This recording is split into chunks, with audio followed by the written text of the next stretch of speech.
அனைவருக்குமே வணக்கம். சற்று முன் கிடைத்திருக்கக்கூடிய ஒரு மிக மிக முக்கியமான செய்தி ஒன்று வெளியாகி உள்ளது. சற்று முன் கனிமொழி அதிரடி கைது, தீயாய் பரவும் வீடியோ, கதரும் முதல்வர் ஸ்டாலின், இது மாதிரி பார்த்திங்கன்னா செய்திகள் வெளியாகிருக்கு. இப்போ கனிமொழி செய்த சம்பவம், அதே மாதிரி திமுக சந்த கவுன்சிலர் செய்த சம்பவம் பார்த்திங்கன்னா இப்போ அதிரடியாக மக்களிடையே திமுகவுக்கு ஒரு மிகப்பெரிய கேள்விக்குறியாகவே மாறி இருக்கு. ஸோ இந்த நிலையில் தான் இப்போ அதிரடியாக மக்கள் அனைவருமே ஒன்று திரண்டு இப்போ பார்த்தீங்கன்னா திமுகவுடைய அரசு மீது நிறைய புகார்கள் எழுந்திருக்கு. இந்த புகாரின் அடிப்படையில் தான் இப்போ அதிரடியாக கனிமொழி அவர்கள் அதிரடியாக கைது செய்யப்பட்ட சம்பவம் பெரும் பரபரப்பை ஏற்படுத்தியிருக்கு. ஸோ இந்த நிலையில் தான்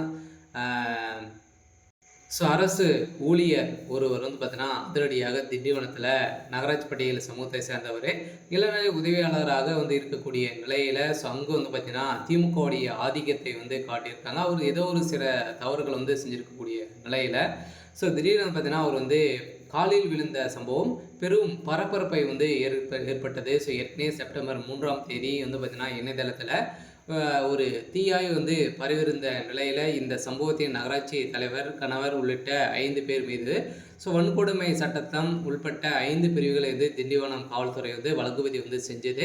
இந்த வழக்கு பதிவின் அடிப்படையில் தான் கனிமொழி எம்பி கனிமொழி அவர்கள் பார்த்தீங்கன்னா இப்போ அதிரடியாக இதற்கு செய்தியாளர்கள் பேசிய நிலையில் பயந்து ஓடிய சம்பவம் பெரும் பரபரப்பை ஏற்படுத்தியிருக்கு. இந்த நிலையில் தான் பார்த்தீங்கன்னா கனிமொழி அவர்கள் அதிரடியாக கைது செய்யப்பட்டிருக்காங்க.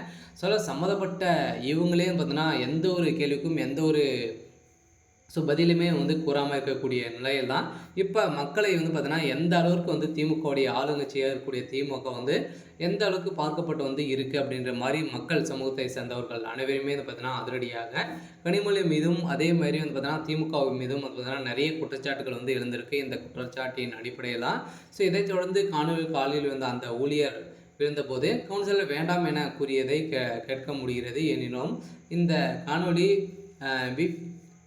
சியால் சுயாதீனமாக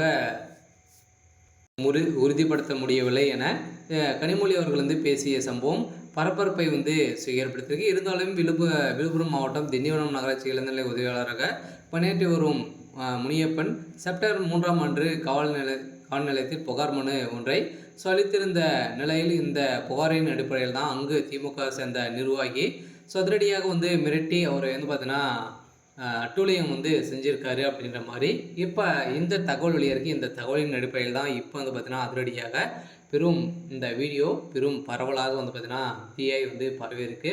சரி, ஓகே. இன்னைக்கான அப்டேட் பார்த்தீங்கன்னா இதுதான். மறக்காமல் நம்மளுடைய சேனலை சப்ஸ்கிரைப் பண்ணி சப்போர்ட் பண்ணுங்கள். தேங்க்யூ.